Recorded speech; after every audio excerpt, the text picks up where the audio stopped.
Hello, my friends. Welcome back. I guess I should say welcome back to myself. It's been a little while since I posted content to this channel. I am back to do another walkthrough of Oxygen Not Included's base game, but before that, probably want to get a couple of things out of the way about where I've been lately, for those of you that have been following. I was on a hiatus for a couple of years now, and I did leave my last update basically saying like I was having a hard time balancing out my time for this and my time with other things and lots of stuff going on, but I've finally gotten that more under control and in a better place, so I think I have some time to squeeze out some content, and I'm not exactly sure how much I'm going to be doing, but for sure I do want to get an updated walkthrough of Oxygen Not Included, only because my other one is so old that I went back and watched it and I was like, ugh, this is really outdated, and I can't in good conscience have new players following a lot of the advice that's in there, both because the game has changed so much and because my play has gotten a lot better over time, and hopefully will be a lot more efficient and effective here, but, you know, we'll see. I've been away for a little while, so we'll give it a try. So, as alluded to, this is going to be all about playing through Oxygen Not Included from front to back. The purpose behind this is a lot of players that still come into this game get overloaded or confused by how many different things can be going on. So this is going to serve as a general what you should be thinking about doing and try to keep you on the right track in terms of going through the entire game. You don't have to copy everything I'm going to do here, but by the way, notice that I did go into survival and in the regular mode here, so we're just going to be doing the base game on the easiest asteroid, just because you got to start somewhere if you're going to get further along, and there's a lot of traps to fall into. But yeah, I did actually look at a map earlier that I liked. I thought would be pretty good for this, so I'm going to paste in the coordinates that I found here. And I'm going to put that down in the description too of all these videos if you want to follow along and kind of play on the same map so you know where things are. That can also help. So yeah, let's do that. Going to go ahead and get started here. And the first thing we're going to do, once this all loads here, as we bake our igneous rock, is we're going to be selecting duplicants. So this is a screen that you can sit on for quite a while to find the absolute perfect duplicants. I'm not going to do that just because it's going to take sometimes forever to find the right ones. What I really want to do is I want to find one that specializes in building, another one that specializes ideally in researching. This is a really good duplicant. Wow. I like this a lot. And then also one that's going to specialize in digging. So I want to find one that at least only has 2 specialties. If I can get just one that's only digging, that'd be great. But again, I don't want to sit here forever and do this. So come on, game. Give me something I can work with. I don't want that. There we go. This is pretty good. So yeah, like we did last time, we're going to name the colony the Walkthrough Crew 2. Sure, what? Oh, oh, I already have a colony named that. Well, yeah.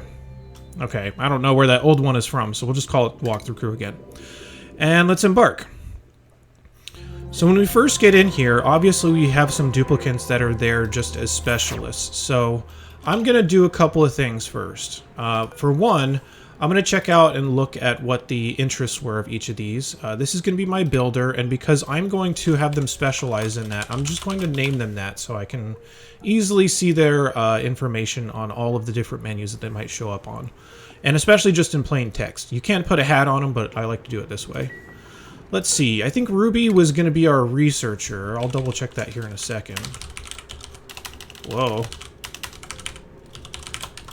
There we go. Bio, yeah, researching. Also in building too, so that's good. So at least when Ruby is not doing that, she'll be interested in doing this other thing. And Lindsay, finally, we're going to be the miner. It's going to specialize in digging or mining out the map, whatever you want to call it. So yeah, we got those 3. We're ready to go. And then the other thing that I want to do here is I want to make sure that they are all sticking to their specialties as much as possible. So I opened up this priorities menu, and I'm just going to put up arrows on the specialties of each of these characters. I'm also going to set my attacking and toggling to very high, only because those are things that I'm not going to be asking them to do a lot. I just want them to do right away when I do ask them. So, what you might see when you first start is, you know, a map looks something like this.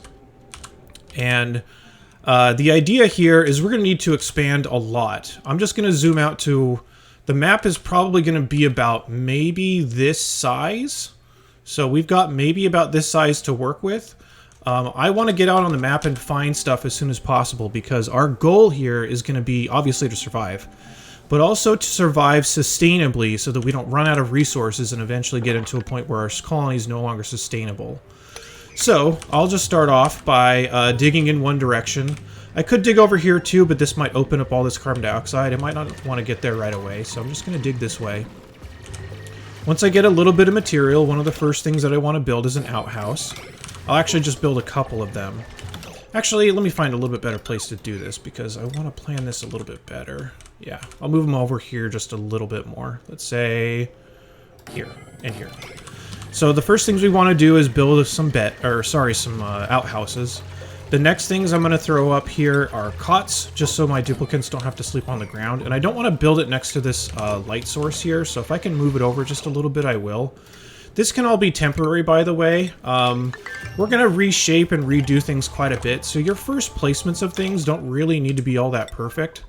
For these outhouses, I'm also going to raise their priority pretty high because I want them to put the things in the outhouses that they need and be able to empty them so I don't ever get blocked. Then I'll just go ahead and throw down a few beds here just for my duplicants so they don't have to sleep on the floor. If they sleep on the floor, they will get a small debuff. It's not that big of a deal, but since it only takes a couple seconds to build the beds, you might as well. So, yeah, we'll go ahead and put that up. Now, as we start digging to the sides, you're eventually going to hit a spot that you can't dig through yet because your duplicants won't have the skills for it. So I'm just going to dig over in one direction all the way to that side, because I want to see as much as I can around the map.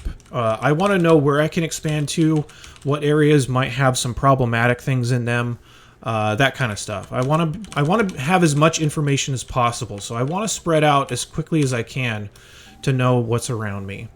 The other thing that I want to do is, let's take a look at this overlay really quickly. This overlay is going to be talking about different rooms. And rooms are useful so that your duplicants will get additional morale so they can be able to do more complicated skills. So digging through these walls is going to require morale and skills, and the rooms are one of the biggest ways to promote that morale. One of the things that we need to be thinking about probably right away is this nature reserve. The nature reserve is going to be a colossal +6 morale. And all we have to do for that, at least immediately right at the beginning of the game, is just remember where we want to keep our nature reserve. So when you start digging stuff out, you might be tempted to just dig up plants because they're in your way, and that's fine. But you do want to have at least one location that you want to save some plants. So I could save an area down here. I kind of don't want to dig down right away because that's where all the carbon dioxide is going to all pool up. So I'm just going to save probably this area here.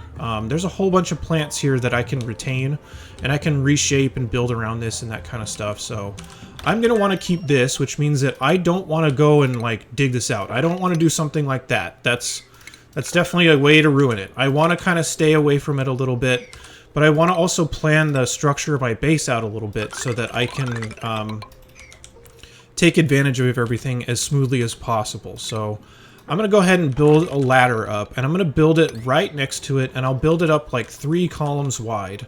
We'll fill in these columns later on, but this is going to be kind of the part where I talk about the general base structure over time. There's a lot of different ways you could build your base. I mostly want my base to be built in a manner that my duplicants can get around easily, and my airflow is going to be good so that my gases don't all get pooled up in one spot that I might not want. Lastly, I also want to build in a way that's going to promote me to use as many of these rooms as is possible or appropriate. So I definitely want to do that, and some of these have space requirements. A lot of them are going to be maxing out at like 96 tiles, so I will typically build my base in a way so that if I need to switch which rooms are located at which places, which can happen a lot, I'll build it in a pretty generic way so that I can do that. So for the most part, we'll get into more detail about this a little bit later. We don't need to know everything about it right now, but I'm going to build, every time that I have a ladder, I'm going to build it about 3 wide, so I'll just dig out the other 2 sides. And every so often when I want to build a ladder, I will build my ladders about 26 tiles apart, or at least these sections in the middle will be 26 tiles, only because that fits a lot of the rooms really well. So, you're going to get to a point where you get to about the end of the day. When you get there, your duplicants are going to use the bathroom, they're going to go to eat, they're going to do whatever else they might want to do. If you see any of these shine bugs, you definitely want to kill them, because they could keep your duplicants up at night. Hopefully they won't mess up their sleep too badly. Yeah. I just like to kill these shine bugs. I don't think that they really do anything. There are some other weird builds that you can do, but they're really not essential, and they can really be a nuisance, so I'd recommend just killing them. Alright, so day 1 is pretty much there. We're getting as much map vision as we possibly can. I'm mostly going to be digging upward, maybe like twice as much as I'm going to be digging downward. I do want to dig down just a little bit, but I don't want to dig down super far, only because the further I go, the more the duplicants are going to have to delve into carbon dioxide, and they're going to not be able to breathe. They'll have to run back up for air, and it's just generally really an inefficient way to work. So I'm going to mostly be digging up as high as I can, until, again, I hit that barrier where I can't really dig through the harder materials until I get the skills that are necessary for it. Once I get to this point, there's going to be a couple other things that I want to build. Oh, by the way, something I forgot to mention is I'm going to build a floor about every 5 tiles. So we have this here. I'm going to leave about 4 tiles in between every one of my floors, only because that's the size of most buildings, and some rooms require that height. Again, I really like being able to swap rooms out as I tend to mold my base over time. You don't have to do it exactly this way if you don't want to. That's just the way that I do, so you're going to see that happening a lot. But anyway, what I'm going to want to be doing on this next little level that I'm going to be building is a power source. So we're going to build our manual generator, a battery, and also something to produce oxygen for us, which is going to be what we're going to use to stay, or rather keep our duplicants breathing for a while. I'll fix all this stuff later. Again, don't worry about the cleanliness of everything right now. We'll get it in order. Right now, it's only day 2. We just need to be able to get ourselves set up for the early game, so no worries. We also will want a research station, so we'll go ahead and plop all that stuff down and connect it up with some wire. I don't have enough copper right now, so I'll need to grab some really quick. And again, I'm kind of avoiding this area over here. I don't want to release all this carbon dioxide until I have a place for it to flow to without my duplicants getting flooded by it. So like if they're sleeping in carbon dioxide, that's not very efficient. They're going to have to wake up all the time and go catch their breath and go back to sleep. I don't know if you've ever done that, but it's a really bad experience. Just kidding, I've never done that before. So yeah, that's what we're up to right now. And once we get to this point, I will talk about what the first things are that you want to research. And then we'll basically I'll give you the ideas of what I'm going to be going for after that. But really, this first part of the game, you can sit on this setup for quite a long time. The only next thing we're going to need to be worrying about is food, but we're still kind of far away from that. We also may take another duplicant during the scope of this video too. I need to see how much longer this is going to go, and I kind of want to keep these videos relatively short and informative. Yeah, so let's just talk about research really quickly, and then we'll jump into the next video. I'll probably jump back to the next video in another cycle or so it'll be pretty quickly after. But once you get your research up, you're going to have access to this menu, and it looks huge. It looks pretty intimidating. It's not too bad. Just to keep it simple, for this first round of research, I'm just going to research all the ones that don't require this purple research. The purple research is the advanced research. The blue is the basic research, and that's the only station that we have access to right now. So what I'm going to do is I'm just going to put a request to research the top 2. And I'm just going to go down the list here. It doesn't need to be in any particular order for the blue ones. It will start mattering once we get into the purple researches, because you'll want to research stuff in a particular order at that point.